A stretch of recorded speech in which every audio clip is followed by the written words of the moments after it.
For the next set of notes, we're going to talk about relative frequency. And relative frequency is how often something happens divided by all outcomes.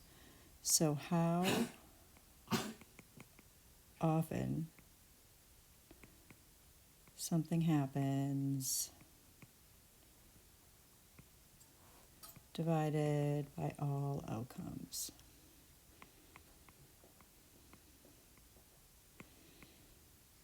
So they want us in number 4 to find the relative frequencies using the data in question 3 and round to the nearest hundredth if necessary. So we're going to take the data from the table from number 3 and then take each how often something happens and divide it by all outcomes. So there's 120 outcomes. So we're going to take each number and divide it by 120.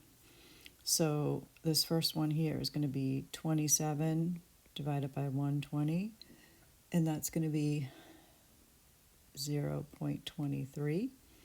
And this one's going to be 13. So out of 120 students, 13 are not going to the musical in 6th grade. So that's 0.11. And then when I add these two numbers together, I get 0.34. Next row, 15 out of 120 is 0.13. Then I have 17 out of 120. That's 0.14. And then I add those two together, and I get 0.27. And then for the third row, I have 38 divided by 120 equals 0.32. And then I have 10 divided by 120, which is 0.08. And I add those together and I get 0.40. So when I add these three totals together, it's going to add up to be 1.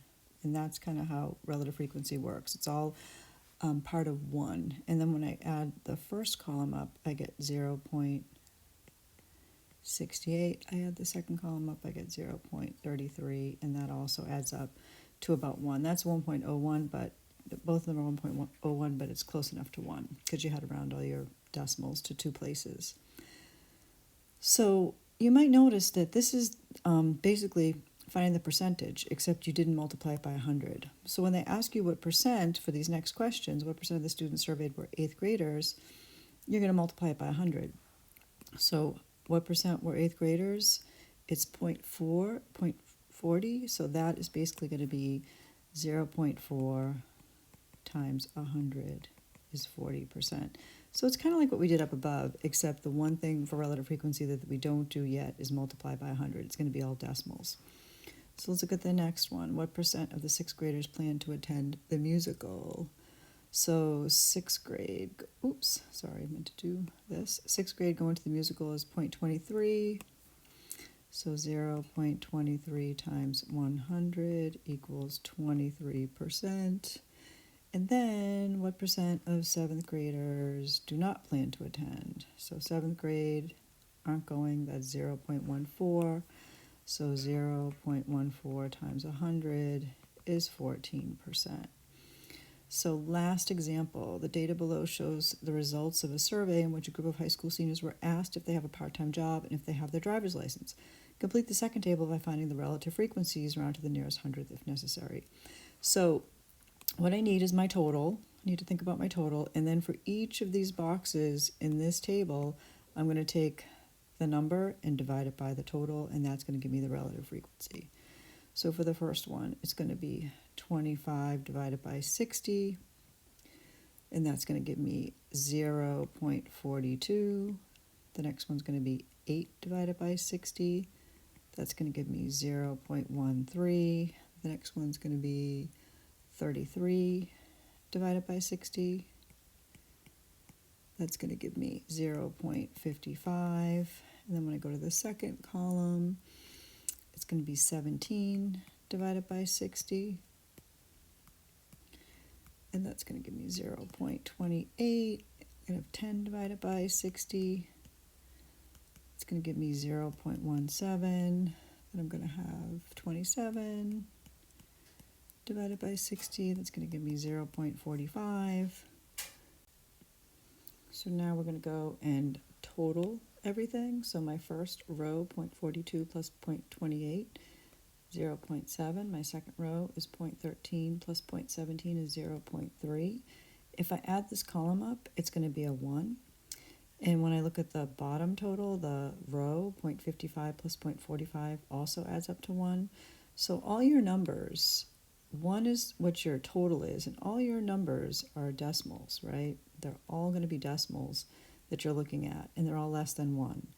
And to find out the percentages, you're basically just going to multiply all those by 100. So let's look at the questions they ask. What percent do not have a part-time job? So no part-time job, it looks like it's 0.45. I'm going to multiply that by 100. It's 45%. Next question, what percent have a part-time job but do not have their license? So part-time job, no license, that's going to be this box right here, 0.13. So I'm going to multiply that by 100.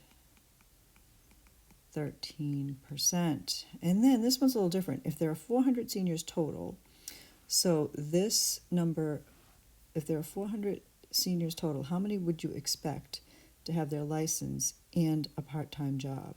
So let's look at the percent that have a license and a part-time job.